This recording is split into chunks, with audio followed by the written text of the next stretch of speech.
Se você é mulher e já sentiu que algo estava errado no seu relacionamento, mesmo quando ele dizia que era coisa da sua cabeça, essa história é para você.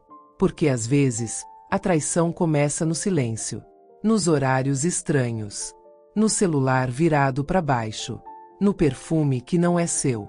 Hoje você vai ouvir o relato de uma esposa que lutou por sua família, foi humilhada, desacreditada e chamada de louca, até o dia em que encontrou a verdade.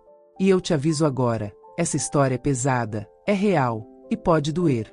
Mas também é uma história de justiça, força e renascimento. Se você já passou por algo parecido, comenta aqui. Eu sei como dói. Isso ajuda o vídeo a alcançar mais mulheres que precisam ouvir essa história. E já se inscreve no canal, porque aqui você nunca vai ouvir. Foi exagero seu. Eu sempre achei que conhecia o homem com quem me casei. Por mais de 2 décadas, eu repetia para mim mesma que tínhamos um casamento sólido, respeitável, digno. Achava bonito dizer que a rotina não nos destruía, que o amor envelhecia, mas permanecia. Eu acreditava nisso. Talvez porque precisava acreditar. Mas tudo começou a mudar num ritmo tão lento, tão calculado, que eu não percebi quando deixamos de ser marido e mulher, e viramos apenas 2 pessoas dividindo paredes, contas e silêncio.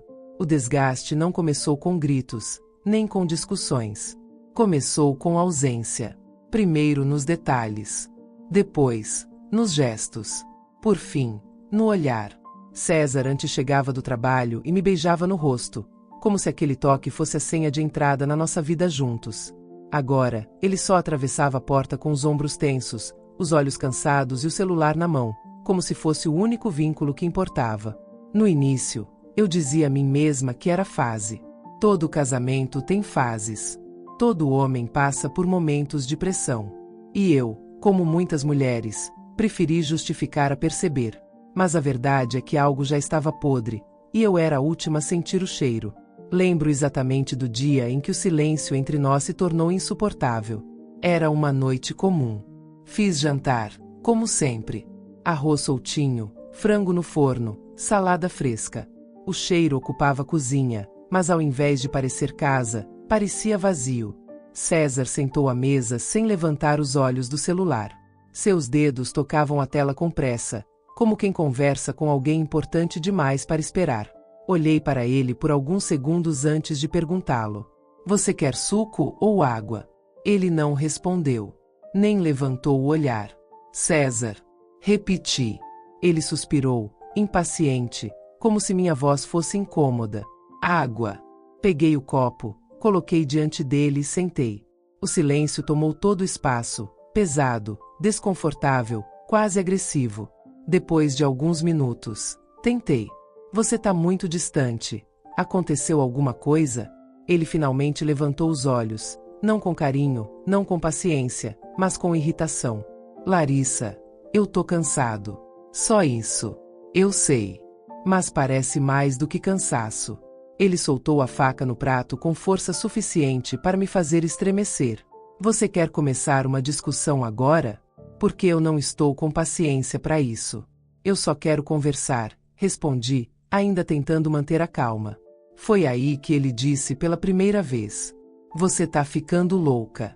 A frase caiu entre nós como um golpe. Fria, seca, violenta. Eu o encarei, sem acreditar. "Louca."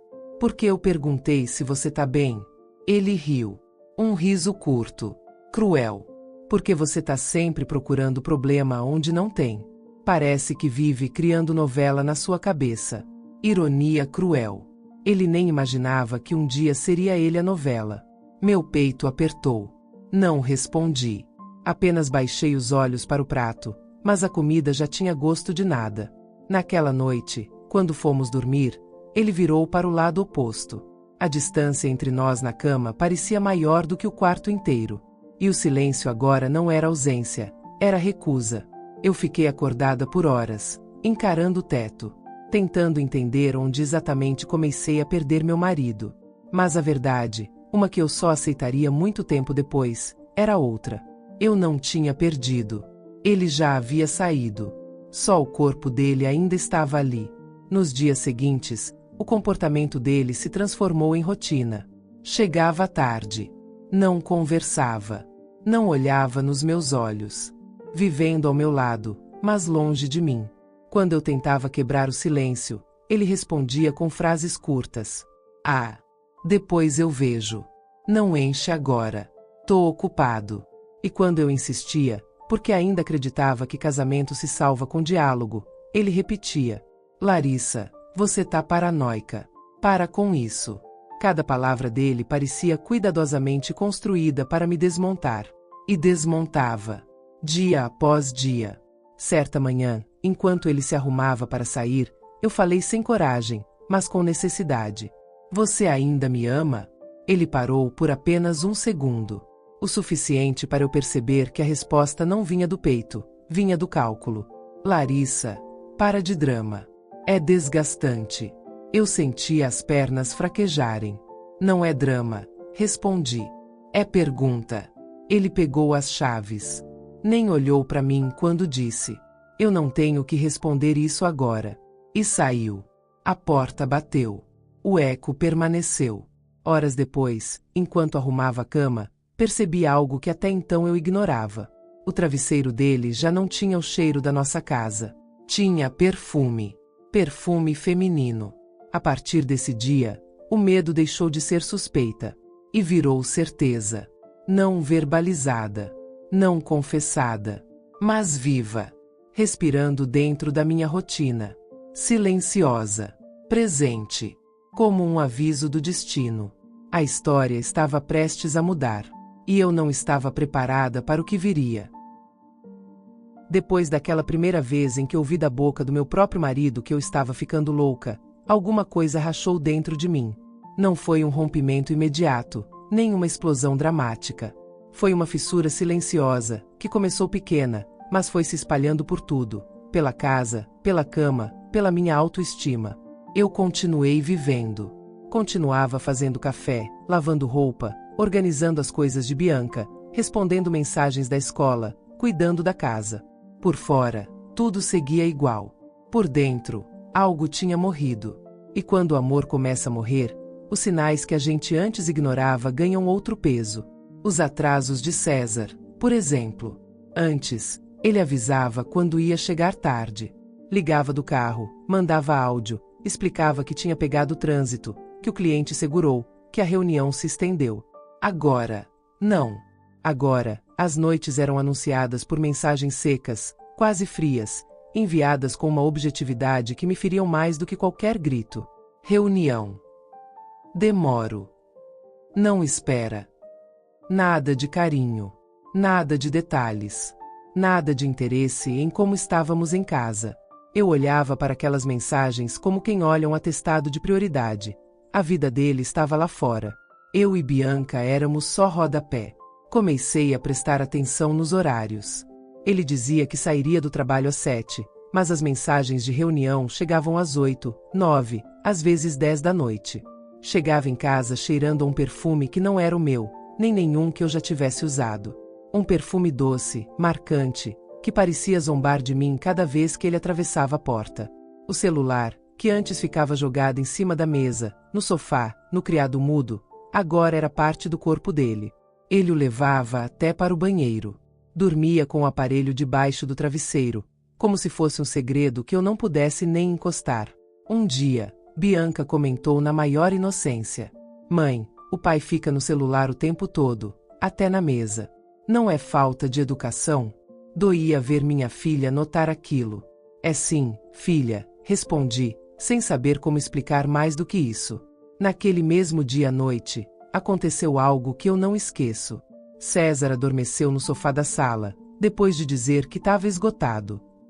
Eu estava na cozinha, terminando de guardar a louça, quando ouvi o som da vibração do celular. Uma vez, duas, três. Eu não queria ir até lá.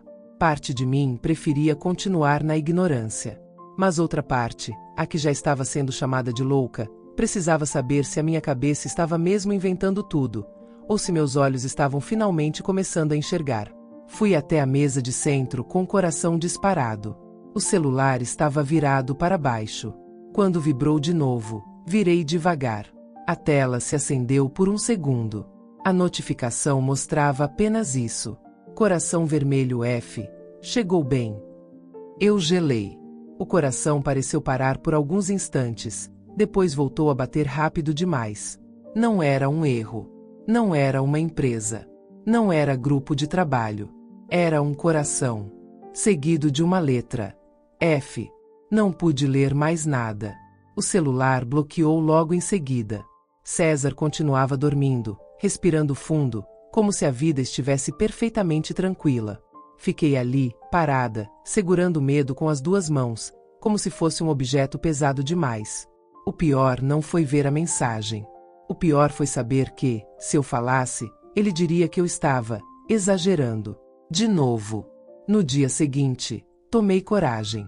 Esperei ele sentar à mesa do café, abrir o jornal no celular, fingir que o mundo dele era apenas aquilo que ele escolhia ver.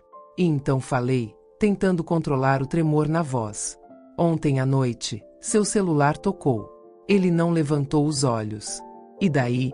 Eu vi uma mensagem. Continuei. De alguém salvo com um coração e a letra F.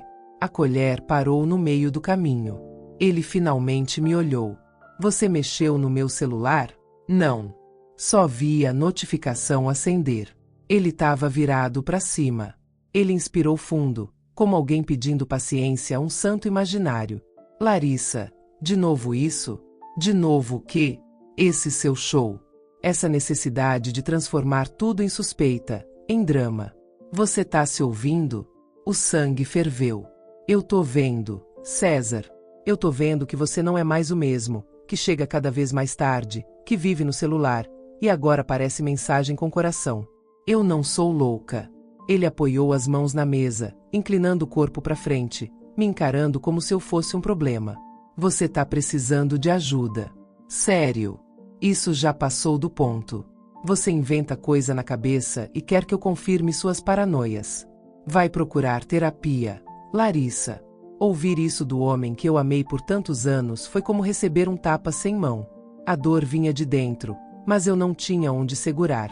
Eu só quero a verdade, murmurei. Só isso. A verdade é que você tá sufocando todo mundo. Ele devolveu. Eu chego cansado, e em vez de paz, encontro você me interrogando por causa de mensagem. Francamente. Pegou o celular, levantou da mesa e saiu do ambiente como se eu fosse uma criança fazendo birra. Fiquei ali, com a mesa posta, o café esfriando e a sensação de que o chão abaixo de mim não era mais firme. Alguns dias depois, fui até a casa de Dona Neuza, minha sogra, para buscar um documento que ela tinha guardado para Bianca. Eu já não me sentia à vontade ali, mas a situação exigia. Ela sempre deixou claro desde o início que achava o filho bom demais para mim. Enquanto eu esperava na cozinha, ela preparava café. E o César? Ela perguntou, mexendo o açúcar na xícara. Anda muito ocupado, né? Anda sim. Respondi, tentando soar neutra. Ela deu um sorrisinho curto, aquele que eu conhecia bem, o sorriso de quem já tem uma opinião pronta e não perde a chance de alfinetar. Homem, quando começa a mudar de rotina, é porque mudou de foco. Meu corpo inteiro ficou alerta. Não entendi, falei, embora tivesse entendido perfeitamente. Ela apoiou a xícara no pires e me olhou de cima a baixo. Alguns homens cansam de mulher que só reclama, só pega no pé. A vida é curta, Larissa. E a juventude também. Meu estômago revirou.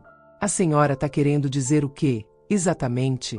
Ela inclinou a cabeça, com uma falsa inocência. Eu não tô dizendo nada. Só tô falando que tem mulher que perde o lugar e finge que não vê. E quando acorda, já tem outro ocupando. Aquela frase me atravessou. A senhora sabe de alguma coisa, Dona Neuza? Ela deu de ombros, mas o que saiu em seguida foi calculado para me ferir. Eu só sei que tem homem que gosta de se sentir admirado. Tem mulher que para de admirar, né? Acha que o marido é móvel da casa. Aí, quando aparece outra que sabe valorizar, ele muda. Fiquei sem ar. Não era só a sugestão de traição. Era a certeza de que ela sabia. E, pior, aprovava.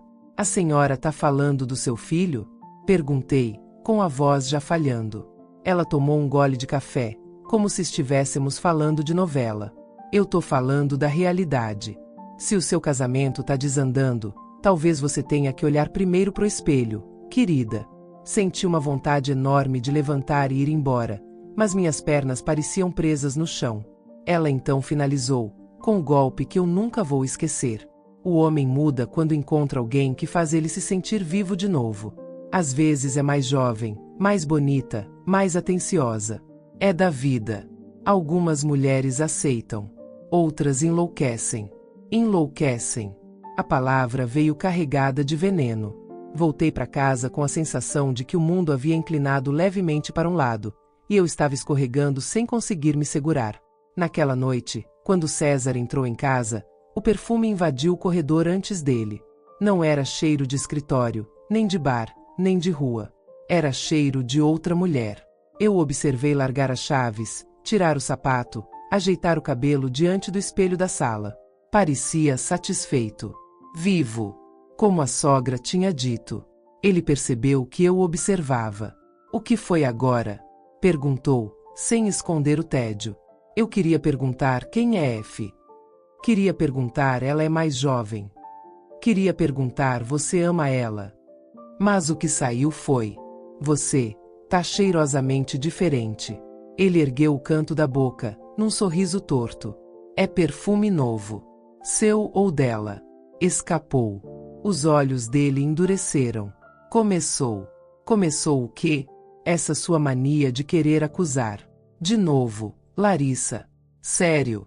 Eu só perguntei, respondi, com um fio de voz. Ele fez um gesto com a mão, como quem enxota um incômodo. Vai procurar o que fazer.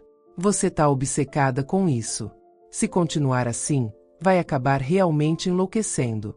E subiu as escadas, me deixando sozinha na sala, sentindo o cheiro do perfume dela impregnado no ar da minha casa. Naquele momento, eu entendi uma coisa com uma clareza dolorosa. Não era mais ciúme. Não era mais insegurança. Não era drama. Era traição. E por mais que ele tentasse me reduzir a uma mulher desequilibrada, eu sabia. Eu sabia da outra mulher. E ele sabia que eu sabia. A partir dali, não dava mais para voltar. Só dava para descer. Mais fundo. Até o fundo do poço. Ou, até a virada. Mas isso ainda estava longe de acontecer. Depois daquela conversa em que César negou, distorceu e ainda tentou me convencer de que eu estava vendo coisas, a relação entre nós entrou em um território que eu nem sabia que existia. Não era mais silêncio. Não era mais frieza. Era ausência consciente, calculada, planejada. Ele não estava mais comigo, estava apenas presente fisicamente, esperando o momento certo para sumir de vez. Os dias pareciam todos iguais, mas dentro deles havia pequenas crueldades que se repetiam com precisão cirúrgica. Ele começou a chegar cada vez mais tarde. Antes ele dizia, tô saindo agora. Depois passou a mandar apenas, não espera. Até que finalmente parou de avisar. Eu ficava sentada no sofá, olhando para a porta, para o relógio, para o celular, tentando fingir para mim mesma que era só preocupação. Mas no fundo, eu já sabia. Eu estava esperando por alguém que não voltava mais. Bianca também começou a sentir a mudança. Não era mais só a falta dele. Era o jeito como ele olhava para a casa inteira, como se estivesse apenas cumprindo horário. Uma noite, enquanto eu preparava jantar, ela entrou na cozinha devagar, mexendo a manga do moletom com os dedos. Mãe, chamou baixinho. Sim, filha. O pai tá bravo com a gente. A pergunta me atingiu mais forte do que qualquer acusação. Não, meu amor, respondi, tentando sorrir. Ele só tá passando por uma fase difícil. Ela pensou um pouco antes de dizer. Mas a gente também tá. Foi ali que eu percebi que aquela dor não era só minha. A traição dele não estava atingindo apenas o casamento. Estava rasgando a família inteira. Eu abracei Bianca e senti o choro dela explodir silencioso no meu ombro. Choro de filha que já entendeu tudo, mas não sabe como nomear. No domingo seguinte, César inventou que precisava viajar para resolver um assunto urgente com fornecedores. Não perguntou se podia ir. Não explicou direito. Não prometeu voltar. Só informou, como se eu fosse funcionária. Eu vou amanhã cedo e volto quando der. Disse, sem olhar para mim. Quando der? Questionei, tentando esconder a indignação. Isso não é resposta, César. É a única que eu tenho. Retrucou com impaciência. Você tá me tratando como se eu fosse. Minha voz falhou, um obstáculo. Ele riu com escárnio.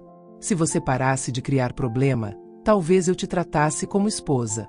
A frase veio tão natural que percebi. Ele já vinha repetindo aquilo para alguém, provavelmente para ela, para justificar a própria traição. Na madrugada, ele fez as malas. Nem esperou amanhecer. Saiu enquanto a casa dormia, como um ladrão fugindo de um lugar onde nunca deveria ter estado. Quando acordei e vi a mala desaparecida, senti um peso no peito, não de abandono imediato, mas de confirmação. Ele já tinha saído do casamento. Essa era apenas a parte visível. Naquela noite, depois de botar Bianca para dormir, sentei na sala com a televisão ligada apenas para ter som na casa. O silêncio era insuportável. O sofá parecia enorme. O relógio de parede marcava cada segundo como se estivesse anunciando minha nova realidade. Você está sozinha. Sozinha. Sozinha. Foi então que eu fiz algo que sempre tive medo de fazer. Fui até o quarto dele. Abri o guarda-roupa devagar. Procurei sem procurar. Mas encontrei.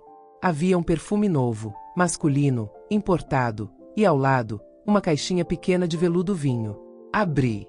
E ali estava, um par de brincos delicados, pequenos, caros, joias de verdade. Eu fiquei paralisada com aquilo nas mãos. Não eram para mim. Não eram para nossa filha. Eram para ela. O coração parecia bater forte demais para o tamanho do meu corpo. Senti o rosto ficar quente, a respiração curta, as mãos tremendo. Foi naquele instante, ali, diante da prova silenciosa, que compreendi algo devastador. Eu tinha perdido o meu lugar na vida dele. E ele já tinha dado esse lugar para outra. Quando ele voltou da viagem, não tentou manter aparência alguma. Entrou pela porta como se estivesse chegando numa pousada. Sem perguntar nada. Sem se justificar. Sem se importar. Eu o encarei da escada. Como foi a viagem? Perguntei com a voz mais firme que consegui. Ele sequer tirou o casaco. Normal. Trabalhou muito. Ele soltou um risinho debochado. Quer saber para quê? Para inventar história.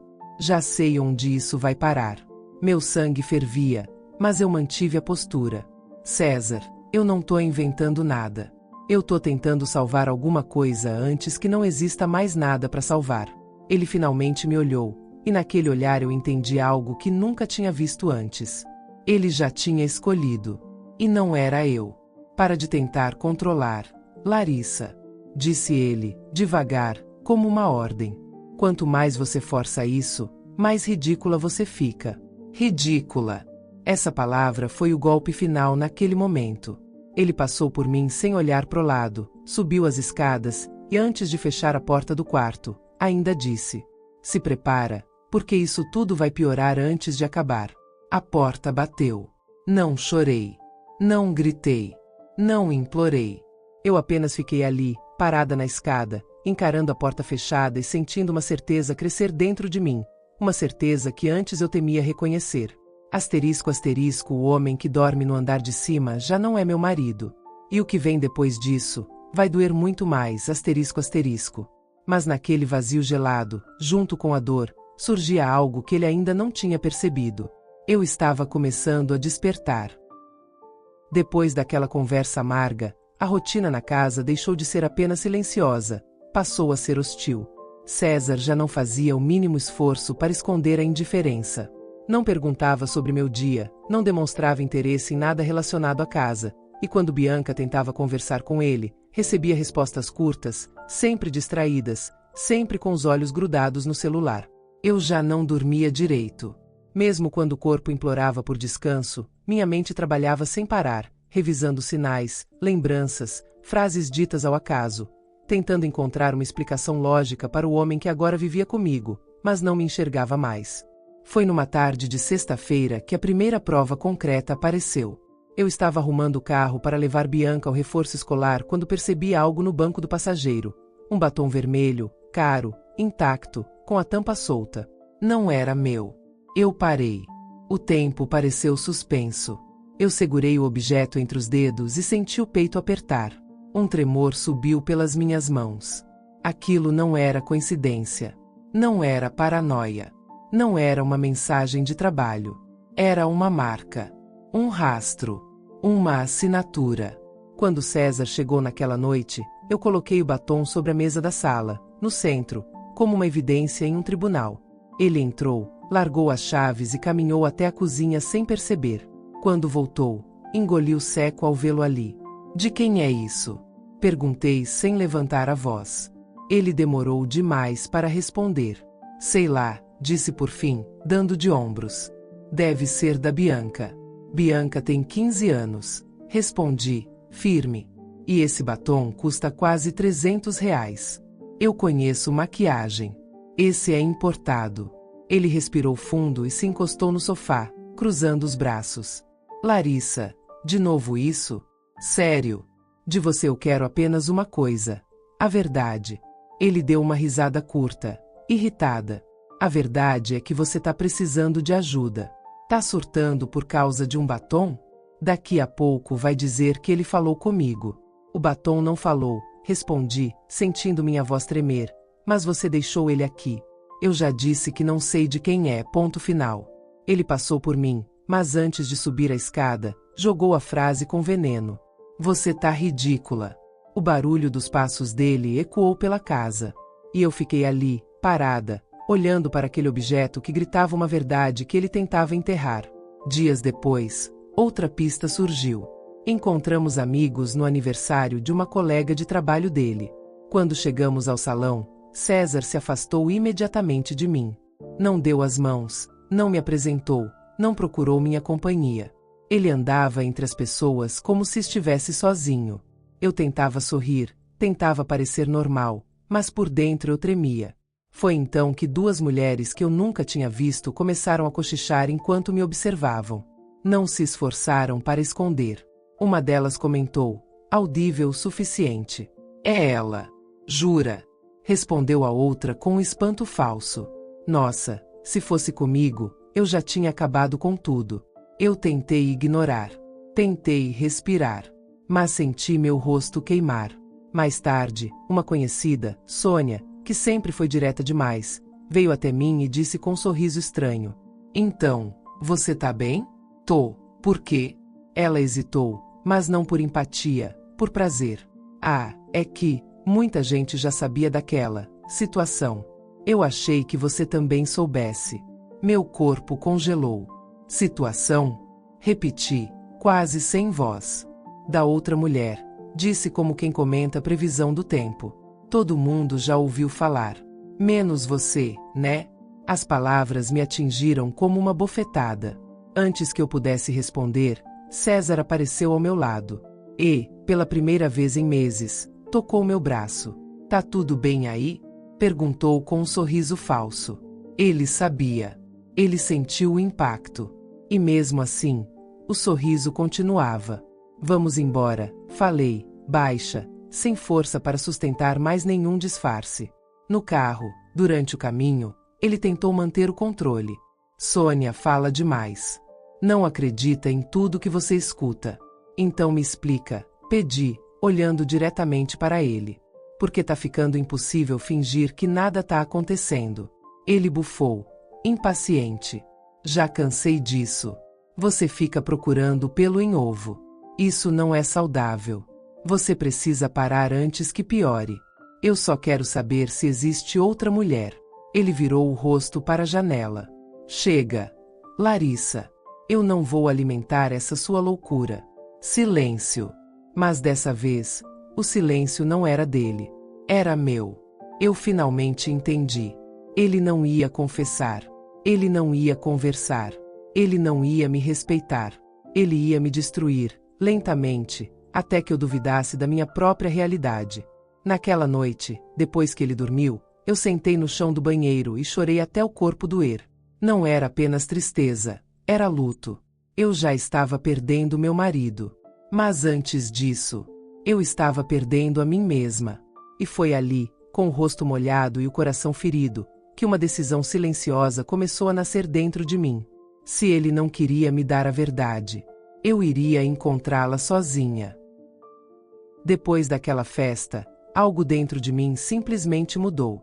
Eu já não procurava mais sinais. Agora eu buscava provas. Não porque eu precisava me convencer, mas porque, para sobreviver ao que estava vivendo, eu precisava encarar a verdade sem possibilidade de negação. E foi assim que comecei a observar César com uma frieza que eu não imaginava ser capaz de sentir por alguém que um dia amei. Passei a anotar horários, padrões, datas. Os dias em que saía mais cedo, as noites em que não dormia em casa, as mensagens que faziam seu rosto iluminar mesmo quando ele tentava esconder. Meu amor por ele estava morrendo, mas a dor, essa ainda era viva demais. A confirmação começou numa segunda-feira. César saiu dizendo que teria uma reunião em outra cidade e que só voltaria na manhã seguinte. Eu ouvi aquela mentira como quem já sabe o final do filme. Ele colocou roupas na mala com uma pressa ensaiada e saiu sem olhar para trás. Eu o observei pela janela enquanto ele entrava no carro e deu partida. Não houve beijo, nem ao menos um gesto mecânico de marido. Quando Bianca chegou da escola, perguntou: "Ele viajou de novo?" Eu respirei antes de responder: "Sim." Ela ficou em silêncio por alguns segundos e então disse algo que partiu meu coração: "Mãe, eu não gosto mais de como ele olha para você." Eu segurava tantas coisas dentro de mim que qualquer palavra da minha filha parecia empurrar tudo para fora. "Eu também não gosto, filha", respondi com um fio de voz. Bianca me abraçou. E naquele abraço eu senti a dor de duas pessoas, uma mulher ferida e uma filha que já não reconhecia o pai. Naquela noite, algo inesperado aconteceu. Enquanto arrumava a sala, vi algo brilhando entre as almofadas do sofá. Era o cartão corporativo de César, um que ele usava exclusivamente para despesas de trabalho. Meu coração acelerou. Eu sabia que ele possuía acesso online à fatura. Eu sabia a senha, porque durante anos fui eu quem organizava nossa vida financeira. Sentei diante do notebook tremendo como se estivesse prestes a cometer um crime. Digitei os dados. A página carregou devagar, cruelmente lenta. E então, ali estava. Restaurantes caros em horários em que ele dizia estar em reunião. Hotéis. Compras de flores. Presentes de joias femininas. Corridas de aplicativo marcadas no nome dele, mas em rotas que não faziam sentido algum com o trabalho. Tudo estava ali, escancarado. Por um momento, senti o corpo inteiro amortecer. Eu finalmente tinha prova. Mas a prova, ao invés de aliviar, abriu um buraco mais profundo dentro de mim. Passei horas olhando para aquela lista de transações, como se cada linha fosse um golpe no meu peito. Às vezes, a verdade liberta. Mas antes, ela destrói. Na manhã seguinte, ele voltou. Entrou em casa com aquele ar relaxado, satisfeito, e quando seus olhos encontraram os meus, eu percebi que ele acreditava que eu nunca descobriria nada. Eu o deixei tomar banho, se trocar, tomar café. Eu o observei como quem olha um inimigo pela primeira vez. Quando ele estava colocando o relógio, eu falei: "Gostou do hotel?" Ele parou. Devagar. Depois virou o rosto com expressão neutra. "Que hotel, Larissa?" "O da última noite", respondi, colocando a fatura impressa diante dele. Ele olhou o papel. A reação foi imediata. O rosto dele ficou pálido. Mas não por arrependimento. Por medo. "Você entrou na minha conta?" Ele perguntou com o tom de ofensa ensaiada. "Eu entrei na nossa", respondi firme. Ele jogou o papel na mesa. "Isso não prova nada." Eu ri. Um riso triste, cansado, sem humor. "César, restaurantes caros às 2 da manhã? Buquês de flores assinados? Joias? Corridas de aplicativo saindo de hotéis para prédios residenciais? Tudo isso. E você ainda vai dizer que não existe outra mulher?" Ele apertou os olhos como quem busca uma saída. "Você não sabe o que está dizendo." "Sei sim", respondi. "Só falta você admitir." Silêncio. Por alguns segundos, eu quase vi o homem que um dia ele foi. Mas passou. Ele respirou fundo, se endireitou e disse com crueldade calculada: "E se tiver? Hein, Larissa? E se tiver outra? O que você vai fazer? Vai continuar chorando pelos cantos e fingindo que tem controle de algo que você perdeu faz tempo?" A frase entrou em mim como uma lâmina. Eu senti meu corpo tremer. Então tem, sussurrei. Ele sorriu, um sorriso sujo, orgulhoso. E então, com a frieza de quem joga lixo fora, disse: tem, Larissa. Eu tenho outra mulher. E ela me trata melhor do que você tratou nos últimos anos. Ela me faz sentir vivo. Coisa que você não faz muito tempo. Meu coração parou. Meu corpo doeu. Mas a pior parte ainda estava por vir. E vou te dizer outra coisa, continuou, impaciente. Ela está grávida. Eu perdi o ar. Não chorei. Não gritei. Não desmaiei. Fiquei ali, imóvel, como alguém que acabou de testemunhar a própria morte. Ele terminou. Eu vou ficar com ela. E você precisa aceitar isso. Naquele momento, algo dentro de mim desmoronou. Mas, junto com o desmoronar, algo nasceu. Não era amor. Não era esperança. Era outra coisa. Uma força velha, ancestral, feita de dor e sobrevivência. Eu olhei para ele com olhos novos. Olhos de alguém que finalmente acordou. E, com a voz mais calma que já usei na vida, respondi: você vai se arrepender de cada palavra que disse hoje. E eu não disse isso como ameaça. Eu disse como promessa. Depois daquela revelação, eu passei dias vivendo como se estivesse dentro de um corpo que não me pertencia mais. Era como observar minha própria vida de fora. Uma vida que eu não reconhecia. O ar parecia mais pesado, as paredes da casa pareciam menores, e até o som da minha própria respiração me incomodava. César não tentava mais esconder nada. A verdade havia sido dita e, para ele, aquilo significava permissão. Permissão para falar comigo com desprezo. Para ignorar minha existência. Para viver como se fosse um homem livre, mesmo ainda dormindo sob o mesmo teto que eu. A humilhação deixou de ser silenciosa. Passou a ser rotina. 3 dias depois da revelação, estávamos tomando café da manhã quando ele recebeu uma ligação. Ele não saiu da mesa. Não abaixou o tom de voz. Não fez questão de se afastar. Oi, amor. Senti meu estômago revirar.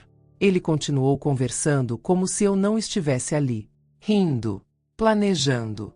Prometendo. Quando desligou, olhou para mim com uma expressão indiferente, como se minha dor fosse insignificante. Isso vai acontecer várias vezes. É melhor você se acostumar. As mãos tremiam, mas minha voz saiu firme. Não sou eu quem precisa se acostumar, César. Ele ergueu uma sobrancelha. Ah, não. Vai fazer o quê? Vai surtar de novo? Vai chorar? Você não tem força para nada, Larissa. Eu engoli seco. Ele acreditava nisso. Ele realmente acreditava que eu estava destruída demais para reagir. As coisas pioraram quando Bianca começou a perceber tudo com clareza. Uma noite, ela me encontrou sentada na sala, com a mesma fatura impressa nas mãos. Eu nem tinha percebido que estava segurando aquilo havia horas. Mãe! Ela chamou, com voz baixa. Quando olhei para ela, seu rosto já estava molhado de lágrimas. Eu ouvi vocês discutindo, confessou. Eu não queria, mas eu ouvi. Meu peito doeu de um jeito que não cabia dentro de mim. Filha, eu sinto muito. Ela se sentou ao meu lado. Ele vai embora, né? Eu respirei fundo. Não queria mentir. Não queria pintar esperança onde não havia. Sim, ele vai. Bianca encostou a cabeça no meu ombro. Mãe, eu tô com você. Eu não vou ficar do lado dele. Aquela frase salvou alguma parte minha que eu achava que tinha desaparecido. Ela apertou minha mão e completou. Ninguém merece ser tratada assim. Nem você, e nem eu. Eu chorei. Não como antes. Não aquele choro silencioso, contido, sufocado. Foi um choro profundo, cheio de tudo que eu tinha engolido por semanas. Bianca segurou minha mão o tempo todo. Naquela mesma semana, recebi a pior das humilhações. César chegou em casa tarde, como sempre, mas dessa vez ele trouxe alguém com ele. Ouvi vozes na garagem. Femininas. Jovens. Risonhas. Corri até a janela. Ele estava parado ao lado do carro, e ela estava ali, sentada no banco do passageiro, com o vidro pela metade, mexendo no cabelo enquanto ele sorria para ela. Eu senti o chão sumir. Ele abriu a porta do carro para ela, algo que não fazia comigo há anos, e a ajudou a descer. Ela era tudo o que eu temia, mais nova, mais bonita, mais exaltada por ele. Fiquei imóvel enquanto eles conversavam ali, como se eu fosse invisível dentro da minha própria casa. Antes que subissem as escadas, eu abri a porta. César, chamei, com a voz controlada. Ele virou-se com tédio. O que é agora? A amante ficou ao lado dele, com uma postura superior, como se já tivesse ganhado. Vocês vão entrar? Perguntei, ainda incrédula. Ele sorriu. Não. Só viemos buscar umas coisas. Eu avisei que ia começar a transição. Transição. Ele chamou o fim da nossa vida de transição. Eu ainda sou sua esposa, declarei, com dor e dignidade misturadas na voz. Ele deu de ombros. Só no papel. A amante, com a mão na barriga ainda discreta, soltou. Você precisa aceitar. Ele escolheu outra vida. Foi aí que algo que eu desconhecia dentro de mim despertou. Não raiva, não tristeza. Serenidade. Uma serenidade perigosa. Eu olhei diretamente para ela. Querida, tudo que começa errado, termina pior. Você só ainda não sabe o preço. Ela tentou sustentar o olhar. Não conseguiu. César puxou-a pela mão e a levou embora. Quando a porta se fechou, eu coloquei a mão no peito e respirei fundo. Eu não tinha mais dúvidas. Não havia volta. Não havia restauração. Não havia perdão. Só havia um caminho agora. Reagir. Não com desespero. Não com imploro. Mas com estratégia. Fria. Lenta. Precisa. E enquanto o silêncio da noite tomava a casa, eu repeti para mim mesma, não como desejo, mas como destino. Ele vai pagar. Não com gritos. Não com escândalos. Mas com tudo o que ele valoriza. E pela primeira vez desde o início daquela dor, eu senti algo novo. Não medo. Não dúvida. Poder. Depois daquela noite em que a amante de César pisou na minha garagem como se já fosse dona da minha vida, algo dentro de mim se reorganizou. Não era mais dor. Não era mais choque. Era foco. Eu já tinha sofrido o suficiente. Agora era a minha vez. A primeira coisa que fiz foi marcar uma consulta com uma advogada. Eu não contei nada para César, nem para ninguém da família dele. Apenas saí de casa em silêncio, com uma pasta discreta na bolsa contendo tudo que eu tinha reunido: faturas, comprovantes, prints, horários anotados, rotas de aplicativo, compras suspeitas, gastos em hotéis. Quando entreguei os papéis para a doutora Clarissa, ela demorou alguns minutos analisando tudo. Quando levantou os olhos, sua expressão era firme. Larissa, você tem provas suficientes para destruir ele juridicamente. E pode exigir indenização por abandono moral e infidelidade comprovada. Eu respirei fundo. Eu não quero destruir, respondi com calma, eu quero justiça. Ela sorriu de leve. Justiça dói. Principalmente em quem acha que nunca vai pagar nada.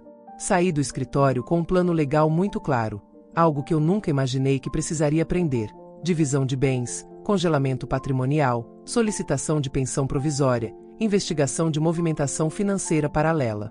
Enquanto isso, em casa, César continuava vivendo como se nada estivesse acontecendo, ou pior, como se tudo estivesse sob controle. Ele chegava tarde, às vezes nem dormia ali, outras vezes usava meu lar como ponto de descanso entre encontros com a amante. Mas agora, eu observava tudo com outro olhar. Ele falava sem perceber que cada frase era uma confirmação, que cada comportamento era uma peça que completava um registro oficial. Dias depois, chegou o momento do primeiro golpe silencioso. César tentou acessar uma conta bancária no computador, como fazia sempre, mas recebeu uma mensagem de acesso bloqueado. O que é isso? Perguntou, irritado. Eu continuei mexendo na panela como se estivesse falando sobre o tempo. Medida judicial. Ordem de bloqueio temporário de movimentação de bens. Ele se virou lentamente. Como é que é? Eu o encarei pela primeira vez em muito tempo sem medo. Você não vai torrar nosso patrimônio com amante enquanto sua família fica com migalhas. Ele avançou um passo. Você fez isso sem me consultar? Fiz. Respondi com firmeza. E fiz legalmente. Ele respirou fundo, com o maxilar travado. Você não sabe com quem está mexendo. Sei sim, respondi, sentindo meu peito finalmente leve. Com um homem que achou que eu ia morrer calada. Ele não disse mais nada naquela noite. Mas seus olhos diziam tudo. Ele estava perdendo o controle. A segunda parte da virada veio de onde ele menos esperava. Bianca. Depois de tudo que ouviu, viu e sentiu, ela decidiu enfrentar o pai, não com ódio, mas com uma maturidade que eu jamais imaginaria. Foi num domingo, quando César apareceu para buscar algumas coisas, como ele dizia. Ela caminhou até ele, firme, e disse: Pai, eu sei de tudo. E eu quero que saiba uma coisa. Eu tenho vergonha de você. Ele tentou se defender. Bianca, você não entende. Entendo sim, cortou ela. O Senhor abandonou a gente enquanto ainda mora aqui. E pior, tenta fazer a mãe acreditar que é louca. Isso não é só traição, pai. Isso é covardia. Ele ficou mudo. Não esperava aquilo dela. E ela terminou dizendo: Quando você sair dessa casa, eu não vou atrás. Só volto a falar com o Senhor quando pedir desculpa para minha mãe. E mesmo assim, talvez eu não queira. Ele ficou paralisado. A amante podia ter o corpo, o brilho da novidade, a ilusória juventude. Mas eu tinha algo que ele jamais teria de novo: respeito. A terceira etapa da virada veio quando a advogada entrou com o processo completo, incluindo uma notificação formal de abandono afetivo e quebra da fidelidade marital. Ele recebeu os documentos por correspondência oficial. Eu estava na cozinha quando ouvi a porta bater com força. César entrou com o envelope esmagado na mão. Você quer guerra? Eu respirei fundo. Não. Eu quero o que é meu por direito. Ele deu um passo para frente. Você pensa que isso vai me parar? Eu sorri. Calma. Não. Mas vai te custar caro. Ele ficou ali, me olhando com ódio. E pela primeira vez, eu não senti medo. Senti vitória. Naquela noite, quando ele saiu com pressa, talvez para buscar consolo na amante, eu fui até o espelho do banheiro. Não havia mais a mulher destruída que eu vi semanas atrás. Havia outra. Cansada. Sim. Ferida. Sim. Mas inteira. E enquanto me encarava, com os olhos ainda vermelhos, mas finalmente seguros, eu falei baixinho, não para ele, mas para mim. Agora você termina o que começou, Larissa. E quando acabar, você nunca mais vai voltar para o lugar onde sofreu. O próximo passo seria o último. E o mais doloroso. O desfecho. Mas agora, eu não tinha mais medo dele. Ele é que começava a temer a mim. A notificação judicial mudou tudo. César, que até então caminhava com a arrogância de quem acreditava estar acima das consequências, começou a perder o controle da própria narrativa. A amante já não era motivo de orgulho. Era parte de um problema que ele não conseguia administrar. Naquela semana, o advogado dele tentou contato comigo, propondo um acordo rápido, informal, sem registro legal. Eu recusei. Ele ficou furioso. E, pela primeira vez desde que tudo começou, eu vi o medo surgir nos olhos dele. Não o medo de perder o amor, mas o medo de perder status, dinheiro, aparência pública, controle. Tudo aquilo que ele sempre valorizou mais do que qualquer sentimento. A audiência foi marcada para uma manhã chuvosa. Enquanto me arrumava, minhas mãos tremiam, não de fragilidade, mas de consciência. Consciência do caminho percorrido. Consciência da mulher que eu fui, e da mulher que eu havia me tornado. Vesti uma roupa simples. Não queria parecer alguém que tentava provar algo. Eu queria apenas existir. E existir com dignidade. Bianca insistiu em ir comigo. Não como apoio, mas como testemunha da verdade. Chegando ao fórum, César estava lá, vestido com o melhor terno, mas com o olhar cansado, irritado, pressionado. A amante não estava. Talvez por orientação do advogado dele. Talvez por vergonha. Talvez porque finalmente ela entendesse que não herdou um homem. Herdou um problema. Quando sentei diante dele, o silêncio entre nós foi diferente desta vez. Não era mais o silêncio do casamento morrendo. Era o silêncio do fim. A audiência correu com formalidade, mas cada documento apresentado, extratos, mensagens recuperadas, registros de hotel, comprovantes de presente. Era como uma sentença pronunciada sem palavras. Quando a juíza concluiu, a voz dela foi firme. Diante das evidências e da negligência afetiva, abandono emocional e infidelidade comprovada, determino divisão legal de bens com prioridade à residência da requerente e custeio integral de pensão para a filha até a maioridade. Além disso, estipula-se compensação por dano moral devido ao comportamento abusivo e humilhações sofridas. César abriu a boca, indignado. Isso é absurdo. Ela está destruindo minha vida por vingança. Eu o encarei. Calma. Plena. Letal. Não, César. Respondi. Eu só estou devolvendo o que você me deu. Só que com documento. A sala ficou em silêncio. E naquele instante eu soube. A justiça que eu buscava não era vingança. Era equilíbrio. Algo que ele nunca imaginou que eu poderia alcançar. Quando saímos do fórum, a chuva começava a parar. Bianca segurou minha mão e sorriu, pequena, mas com uma força que eu nunca tinha visto nela. Acabou, mãe, disse. Eu fechei os olhos por um instante. Não para fugir, mas para sentir. A dor estava lá, porque certas feridas deixam cicatriz. Mas misturada à dor havia outra coisa.